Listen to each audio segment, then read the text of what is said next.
En plena tarde calurosa, dos hombres se acercan lentamente a la entrada de un banco en Taipei. Nada en su aspecto parece extraordinario. Llevan mascarillas médicas y sombreros de pescador, como si quisieran pasar desapercibidos entre la multitud. Uno se queda vigilando en la puerta. El otro se planta frente a un cajero automático. No introduce ninguna tarjeta. No teclea nada, no intenta forzarlo ni colocar explosivos, simplemente espera. Segundos después, lo imposible sucede. El cajero empieza a escupir billete tras billete, como si estuviera poseído. El hombre recoge el dinero con calma. Todo parece bajo control, hasta que una persona se aproxima. En ese instante, los dos hombres abortan la misión y desaparecen entre la gente. El extraño se queda perplejo. El suelo está cubierto de dinero, como si la máquina se hubiera vuelto loca. Pero lo que ese hombre no sabía es que acababa de presenciar un fragmento de uno de los mayores atracos bancarios de la historia moderna. Mientras ellos recogían su botín, en otras sucursales de la ciudad más de 20 cómplices hacían exactamente lo mismo. Esto no era un robo improvisado, era solo una pieza de un rompecabezas mucho mayor. Un ataque informático tan sofisticado que durante 2 años haría temblar al sistema financiero mundial. Más de 100 bancos en más de 30 países fueron víctimas. El botín, cerca de $1.000 millones. El mundo lo conocería como la obra maestra de un grupo de hackers llamado Carbanak, una banda internacional dirigida por un cerebro criminal tan escurridizo que parecía un fantasma digital. Pero en esa noche de Taipei cometieron un error que acabaría marcando el principio de su caída.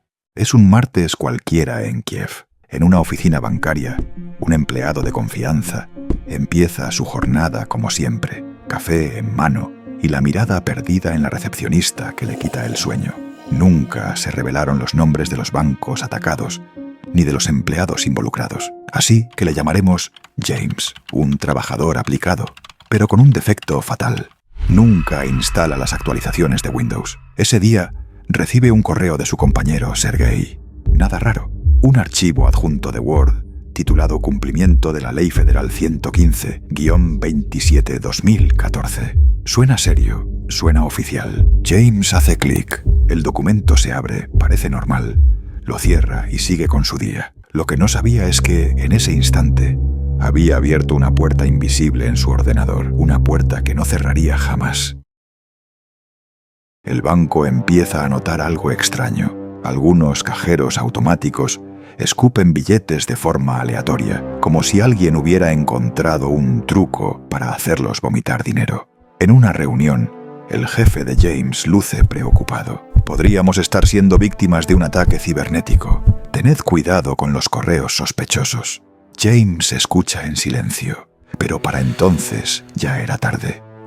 El correo que había abierto meses atrás había plantado la semilla del ataque más ambicioso de la década. El banco está desconcertado. Los cajeros escupen billetes al azar. Llaman a expertos externos. Uno de ellos, George Thunder, especialista en malware y ataques bancarios, ha visto de todo, pero incluso él se queda sin pistas. No hay rastro de malware, nada que explique los cajeros descontrolados. Meses después, a las 3 de la mañana, suena un teléfono. Otro banco ruso está siendo manipulado. Los datos se envían a China. La tensión se dispara. George viaja a la sucursal rusa y conecta sus equipos de análisis. Finalmente, detecta un malware sofisticado que permite controlar los ordenadores a distancia. Pero no solo eso, se da cuenta de que los hackers podrían estar observando cada movimiento en tiempo real. Para probarlo, abre un documento de Word y escribe «Hola» en ruso. Espera unos segundos. Nada. Entonces, el cursor se mueve solo y en la pantalla aparece un mensaje claro. «No nos atraparéis». George, con la calma que le da la experiencia, responde «Sí os atraparemos». La respuesta llega al instante. «No lo haréis». El miedo se mezcla con la fascinación. Los atacantes no solo han penetrado el sistema, están dentro, miran, esperan y saben cada paso que dan. La sensación de ser observados en tiempo real aumenta la tensión en la sala.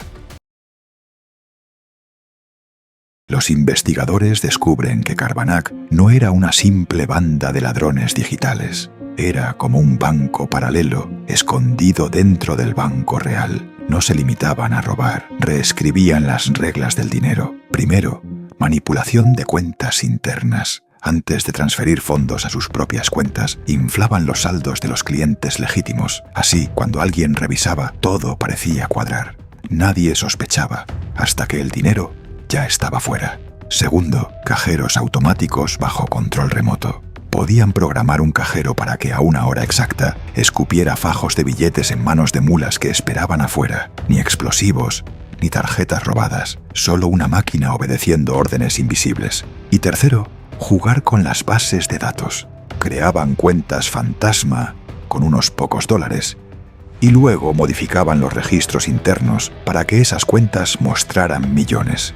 De pronto, un desconocido con una tarjeta barata podía convertirse en millonario en cuestión de segundos. El truco era tan preciso que a veces, por error, clientes reales y pobres amanecían convertidos en supuestos ricos de la noche a la mañana. Aunque solo era humo digital, no era dinero real.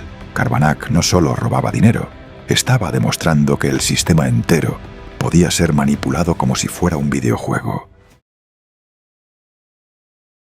El grupo Carbanak no se detuvo en un solo banco. En 2015 ya habían atacado más de 100 instituciones financieras en casi 30 países: Rusia, Estados Unidos, China, Europa. El botín total: $1.000 millones en 2 años. Parecían imparables, pero todo cambió en julio de 2016, en Taipei. Carbanak decide atacar el First Bank local. Los cajeros escupen dinero como antes, pero esta vez la policía taiwanesa reacciona rápido. 500 agentes rastrean cámaras, hoteles y sospechosos. Encuentran a 22 mulas de dinero, la mayoría rusos y de Europa del Este. 19 logran escapar, pero 3 quedan atrapados con el botín. Uno esconde 2 bolsas en un parque. La policía recupera solo una. La otra, un anciano la encuentra y se la lleva a casa. Otro, apodado Bobby, guarda el resto en maletas en la estación central, pero la policía intercepta a los cómplices que iban a recogerlas. Resultado: $1,5 millones en billetes recuperados, el 90% del dinero. Los 3 detenidos reciben poco más de 4 años de cárcel. No eran los jefes, solo peones, pero en sus teléfonos había correos y fotos que apuntaban directo al cerebro detrás de Carbanak. 6 de marzo de 2018. La policía sigue un rastro extraño. Transacciones millonarias que nacen en criptomonedas y terminan convertidas en coches de lujo, relojes suizos y casas en la costa española. El patrón es claro: alguien con demasiado dinero digital intenta transformarlo en billetes reales.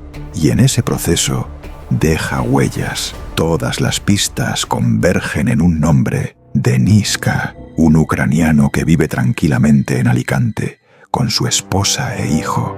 Sobre el papel, parece un vecino normal. En realidad, es uno de los mejores hackers del mundo. En sus carteras digitales guarda 15.000 bitcoins. En 2018 valen unos $162 millones. Hoy, más de 1.000 millones. El vínculo con el grupo Carbanak se confirma gracias a los móviles de las mulas detenidas en Taipei, fotos, correos y mensajes que apuntan directamente a él. La madrugada del 6 de marzo, la policía española actúa. Entran en su casa. Denis es arrestado mientras su portátil sigue encendido y desbloqueado. Es como atrapar a un ladrón. Con la caja fuerte aún abierta, los agentes incautan joyas, 2 BMW y la montaña virtual de criptomonedas. Pero incluso con su captura, la mayor parte de los 1.000 millones robados nunca fue recuperada. Denis cayó, pero no era un lobo solitario. Detrás de él había toda una manada, entre 10 y 30 miembros, repartidos por distintos países. Algunos eran programadores de élite, otros meras mulas de dinero, y varios operaban bajo diferentes nombres: Carbanak, Cobalt, Fin 7, bandas que compartían partes del mismo código malicioso, lo que hacía casi imposible saber dónde acababa un grupo y empezaba otro. Incluso hoy, muchos expertos creen que no actuaban solos, que alguien más grande, quizá con respaldo estatal, tenía interés en que bancos de medio mundo quedaran en jaque. Lo cierto es que todo empezó con algo tan mundano como un empleado distraído, un clic en un archivo de Word, una actualización de Windows ignorada, y de ahí un agujero que costó a la banca internacional $1.000 millones. La moraleja es casi ridícula en comparación con las cifras. Mantén tu sistema actualizado, porque la diferencia entre un día rutinario y un atraco histórico puede ser tan pequeña como ese botón de instalar ahora.